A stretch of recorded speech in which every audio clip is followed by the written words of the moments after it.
Über 250.000 Menschen unterzeichneten 2016 eine Petition gegen Apples Plan.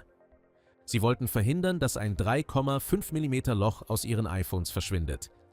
Apple ignorierte sie komplett. Heute, 8 Jahre später, haben über 90% aller Premium-Smartphones diese Buchse eliminiert.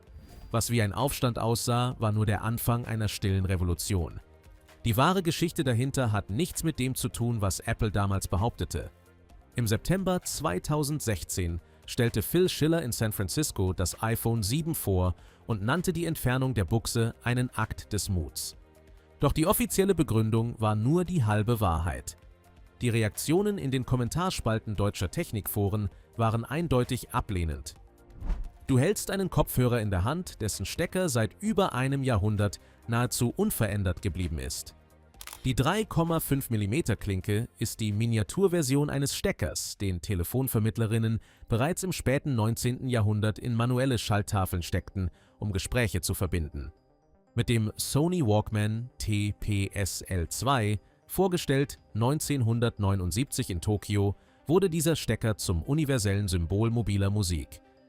4 Jahrzehnte lang passte jeder Kopfhörer in jedes Gerät, egal ob Discman, MP3-Player oder Laptop. Apple hatte dieses Drehbuch schon einmal geschrieben.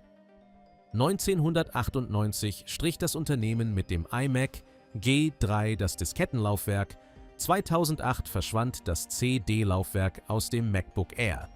Für Nutzer in Deutschland, Österreich und der Schweiz hieß das 2016 konkret: alte Sennheiser-Kopfhörer wegwerfen oder Adapter kaufen, die schnell verloren gingen. Willkommen beim Kern der Dinge. Aber was waren die echten technischen Gründe hinter dieser Entscheidung? Die Antwort lag tiefer, als die meisten Beobachter zunächst vermuteten. Die offizielle Antwort kam in ruhiger Tonlage aus Cupertino: Platz. Die Klinkenbuchse ist im Grunde ein leeres Metallrohr, rund 14 mm tief, das wertvollen Raum im Gehäuse blockiert. In diesem Raum, so argumentierte Apple, ließen sich größere Akkus, eine zweite Kameralinse und der neue Taptic Engine unterbringen. Ein präziser Vibrationsmotor, der haptisches Feedback simuliert. Zusätzlich erreichte das iPhone 7 erstmals die Schutzklasse IP67. Das bedeutet Schutz gegen Staub und gegen Untertauchen in bis zu 1 Meter Süßwasser für 30 Minuten. Jede zusätzliche Öffnung im Gehäuse ist eine potenzielle Schwachstelle für diese Dichtung. Die Kopfhörerbuchse als leeres Metallrohr verhinderte dünnere Designs und genau dieser Satz tauchte in jeder Keynote-Folie auf. Hinzu kam ein akustisches Argument. Die analoge 3,5 mm Klinke überträgt das Signal direkt aus dem internen Digital-Analog-Wandler des Telefons. Qualität und Rauschabstand sind durch die Platine begrenzt. Ein Lightning-Kopfhörer dagegen enthält seinen eigenen DAC, der das digitale Signal erst im Kabel oder im Hörer selbst umwandelt, fernab von elektromagnetischen Störquellen des Smartphones. Audiophile Hersteller wie Audeze in Kalifornien demonstrierten 2016 Messwerte, die zeigten, dass digitale Übertragung theoretisch verlustfreien Klang bis 24 Bit und 48 kHz ermöglicht. Die Klinke selbst war seit den 1960er Jahren technisch kaum fortentwickelt worden, ein Fossil im Gehäuse eines Hochleistungscomputers. Die Rechnung schien aufzugehen. Doch hinter diesen technischen Argumenten verbarg sich eine weitaus lukrativere Strategie. Ingenieure in Cupertino wussten bereits Monate vorher, welche Produktkategorie als nächstes folgen würde. Nur wenige Wochen nach der iPhone 7 Präsentation stellte Apple am 7. September 2016 die AirPods vor. 159 € pro Paar, ausgestattet mit dem eigens entwickelten W1-Chip, der die Kopplung auf das Antippen eines Knopfes reduzierte. Kein Suchen im Bluetooth-Menü, kein Kabelsalat. Wer sein iPhone weiter mit Kopfhörern nutzen wollte, hatte 3 Optionen: den beigelegten Adapter benutzen, Lightning-Kopfhörer kaufen oder drahtlos werden.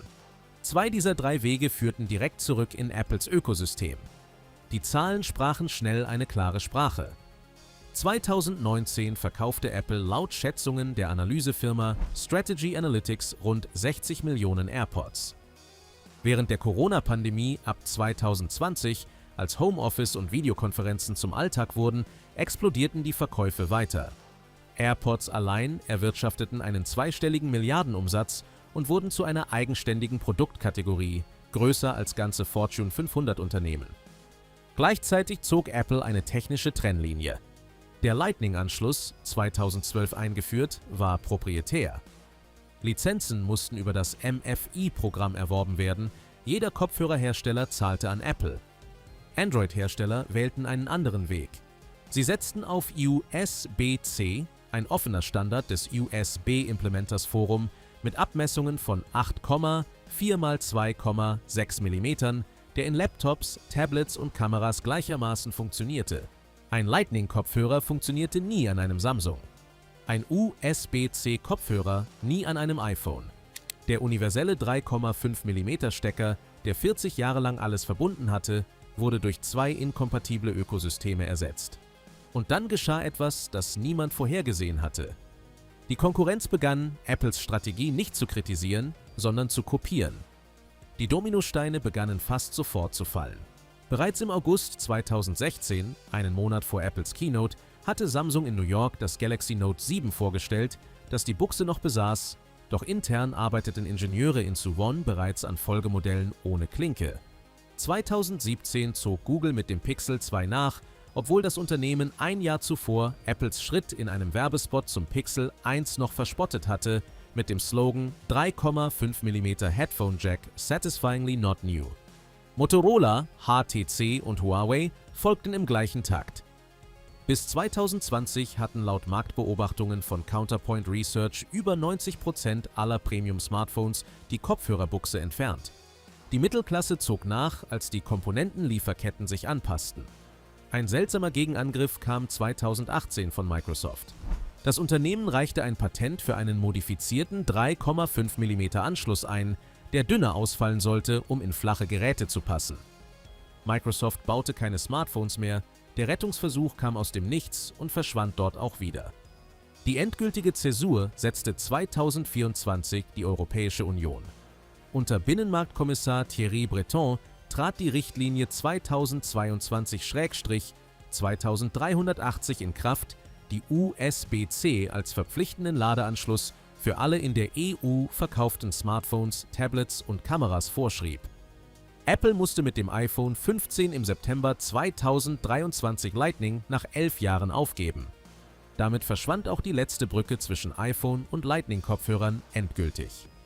Kabelgebundenes Audio wurde zur Nische, drahtlos zum Standard. Aber die Geschichte nimmt eine unerwartete Wendung.